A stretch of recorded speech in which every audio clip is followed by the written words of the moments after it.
మనం చేసిన ప్రతి పనికి ఒక రోజు దేవుడు ఏమిస్తాడు? ప్రతిఫలం అనేది ఇస్తాడు. అదే అందుకే నేను చేసే పనులు ఎలా ఉంటున్నాయి, నా పనులకు దేవుడు ఒక రోజు ప్రతిఫలం ఇస్తున్నాడు, ప్రతీకారం తీరుస్తాడు, లేకపోతే జీతం ఇస్తాడు నేను చేసిన పనికి.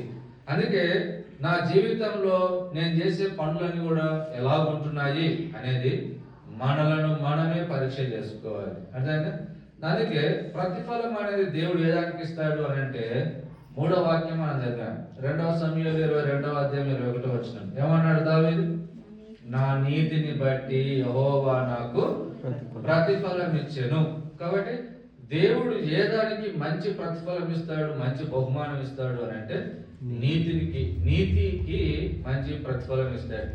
ఇప్పుడు నీతి కలగాలంటే ఏం పని చేయాలి? మనం నీతి కలగాలంటే ఏం చేయాలి? మనము గత సంవత్సరం అంతా చూసాం. ఏంటిది? అబ్రహాము దేవుని నమ్మెను, అది అతనికి నీతిగా నమ్ముట, విశ్వసించుట అనే పని మనం చేస్తే నీతిని బట్టి మంచి ప్రతిఫలం దొరుకుతుంది. రెండవది, నీతి కలగాలంటే ఏం చేయాలి? కీర్తన 106:31 మనం చదివాం. ఫీనెహాసు చేసిన పని అది